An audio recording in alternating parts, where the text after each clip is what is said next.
Hello, folks, and welcome to another episode of Coaching Talks. And today, we're going to explore a powerful yet often misunderstood concept: vulnerability. Vulnerability is the willingness to express emotions, share imperfections, and take risks, even when the outcome is uncertain. Hi, I'm Richard Fontenay, and I am happy you joined us today. And before we begin, I have a request. Please subscribe to this channel, give us a like, and if you're so inclined, share this podcast with others. And doing this, you'll help yourself, as you will be notified when we upload other podcasts. And you'll help me because it'll improve the algorithm that runs this whole episode. Now, thank you for this. Now let's get going. You know, society often equates vulnerability with weakness, but it is one of the most courageous acts we can actually engage in. As researcher and author Brené Brown famously said, vulnerability is the birthplace of courage. Now, through vulnerability, we connect with others, grow as individuals, and lead authentically. So let's dive into why vulnerability is essential, why some of the common barriers hold us back, and how we can embrace it on a daily basis. First, why is vulnerability essential? Well, vulnerability is the heart of authentic living. It allows us to forge deeper connections, communicate honestly, and develop resilience. When we show up as our true selves, with all the flaws and emotions and everything that makes us up, we create spaces where others feel safe, and they can then do the same. Now, this in turn fosters trust, empathy, and meaningful relationships. In personal growth, vulnerability is crucial because it enables us to step outside our comfort zone, embrace change, and take risks that lead to fulfillment and to success. Whatever that means. And people will identify success in their own purview. Second, let's talk about the many barriers people face when it comes to vulnerability. Despite its benefits, many of us struggle with vulnerability. There's fear of rejection, judgment, or failure. And these often prevent us from opening up. There's also societal expectations, and they can reinforce the idea that vulnerability is a sign of weakness, particularly in leadership or professional settings. Additionally, past experiences of betrayal or emotional pain can create protective walls that make it difficult for us to open up and be honest. And when we recognize these barriers, we begin to take the first step to overcome them. Thirdly, let's shift our focus to ways we can now embrace vulnerability. Embracing vulnerability requires conscious effort and practice.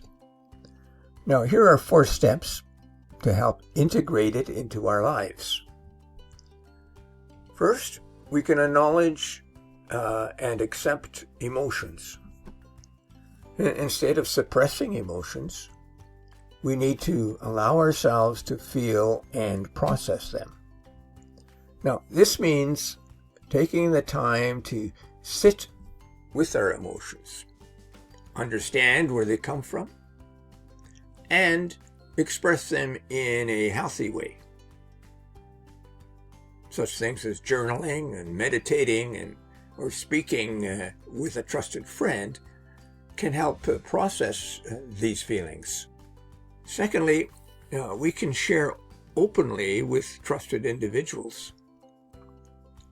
Now, we can start small by sharing personal thoughts and experiences with our close friends or family members, and opening up about struggles that we have and the fears that we have, and begin to engage in a trusting relationship that can create a deeper bond and help formalize or normalize vulnerability in our relationships. And thirdly, we can reframe vulnerability as a strength. Now, simply put, but not necessarily easy, we can recognize that opening ourselves up to authenticity takes courage and strengthens our relationships rather than weakens them.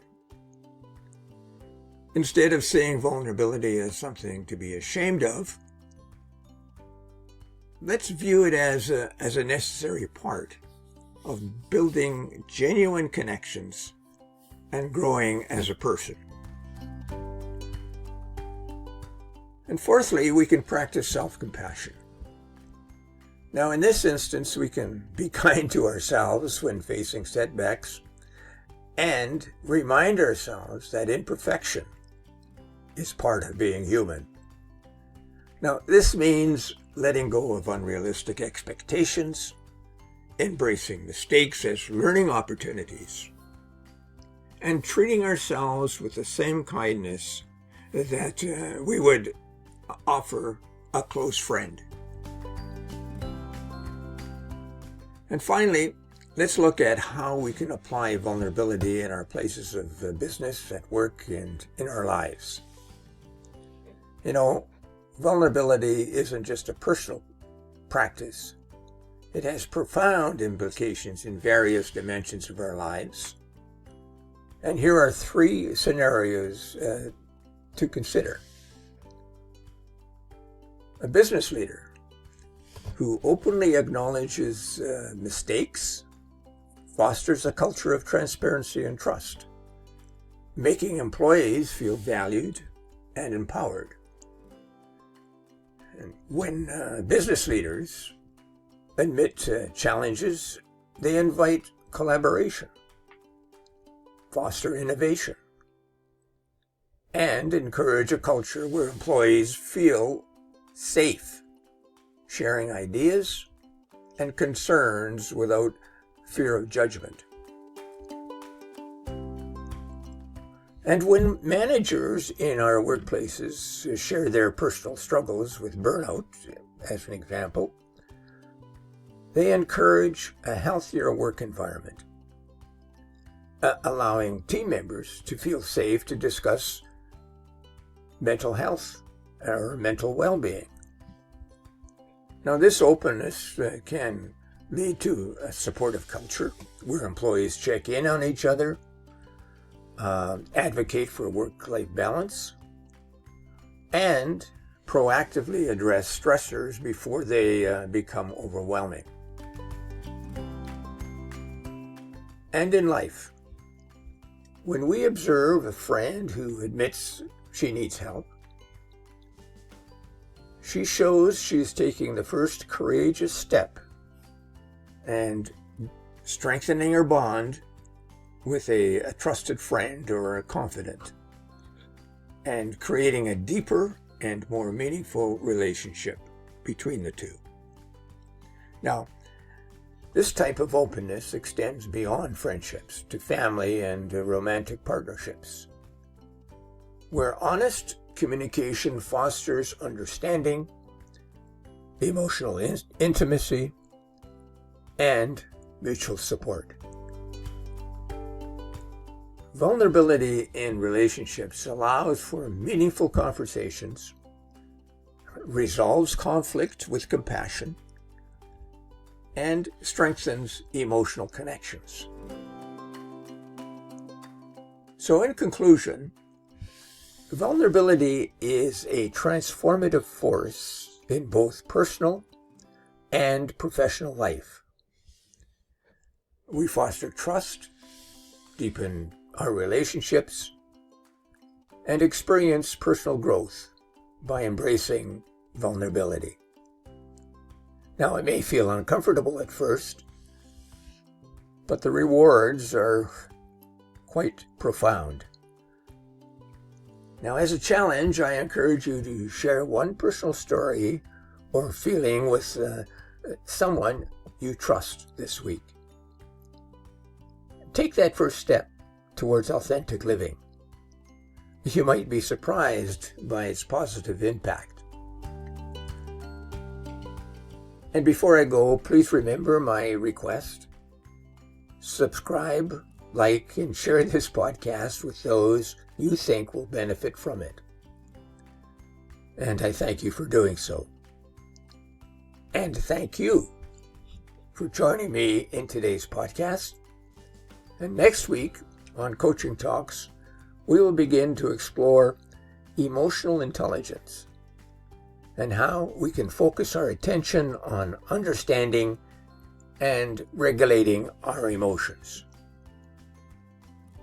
I look forward to seeing you again next Wednesday. And in the meantime, keep embracing vulnerability, living authentically, and searching for your true self.